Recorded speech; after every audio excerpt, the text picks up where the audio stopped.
আপনারা দেখে অবাক হবেন।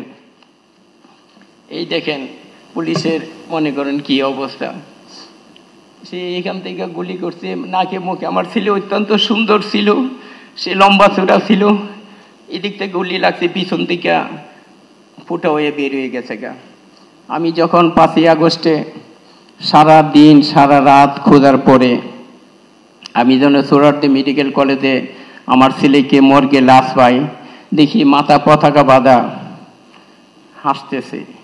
তখন মর্গের লোক আমাকে বলে 2:30টার সময় যে এটাই শেষ নয়। আমি যখন একটু লাশটা যখন একটু এদিক করে দেখি, তখন দেখি এদিক থেকে রক্ত ঝরছে, আমার ছেলে হাসি দিয়ে আছে। আসলে স্যার, এগুলি যখন আমাদের মনে হয় আমরা বাবা হিসেবে সহ্য করতে পারি না। আজকে স্ক্রিনে যেভাবে দেখেন আমার ছেলেকে এইভাবে ফ্যাসিবাদ সরকার কি করেছে, আমি বিনীতভাবে অনুরোধ রাখতে চাই আপনারা এই জিনিসটা দেখবেন।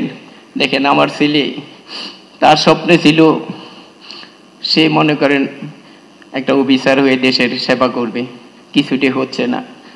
এই যে রিক্সার ছবিটা, বুঝছেন, এরকম অজস্র প্রমাণ আছে।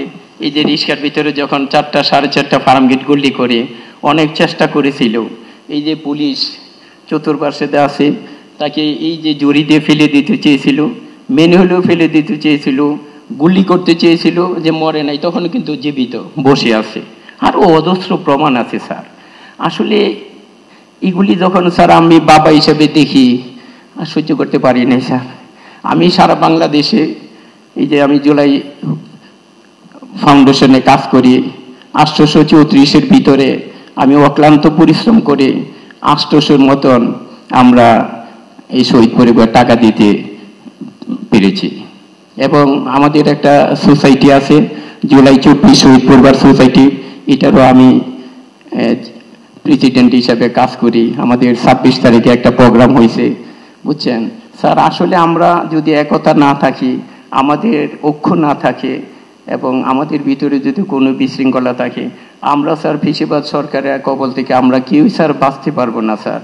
তার জন্য আমরা ডক্টর ইউনূস স্যারকে আমি এবং উপদেষ্টা মহোদয়, আজকে যারা এখানে আছে, যখন আমার আগস্টে আমি 2বার গুলিবিদ্ধ হই, এরপরে মনসুরাল মতিন অ্যাডভোকেট, এরপরে অ্যাডভোকেট মনির আমাকে যথেষ্ট পরিমাণ সহযোগিতা করেছে, এবং আমরা অনেক খুব ছিলাম। আমি আগস্টের পরে 2বার আমাকে গুলি করছি, আমি মানে এরপরও আমি পিছাই নাই, আমি সামনের দিকে এগিয়ে যাচ্ছি। যেহেতু আমার ছেলে দেশের জন্য চলেই গেছে, আমি মনে করবেন যে দেশের জন্য আমিও যাব, তারপরে একটা মানে দেখব।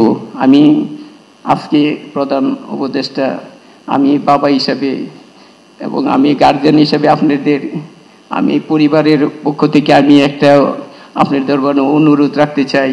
আজকে আমার ছেলে জাতিসংঘে যেখানে মনে করেন জেনেভাতে আমার ছেলের জন্য রিক্সার ছবিটা করছে, আপনি স্যার আমাকে, আমার ওয়াইফকে যদি স্যার ওই দেশে মানে 1 সপ্তাহের জন্য পাঠান, তাইলে আমার জীবনে আমরা মনে করব যে আপনি বাবা হিসাবে আমাদেরকে সর্বশেষ সম্মান দিয়েছেন। এই বলে আবার বক্তব্য শেষ করি। আসসালামু আলাইকুম ওয়া রাহমাতুল্লাহি ওয়া বারাকাতুহু।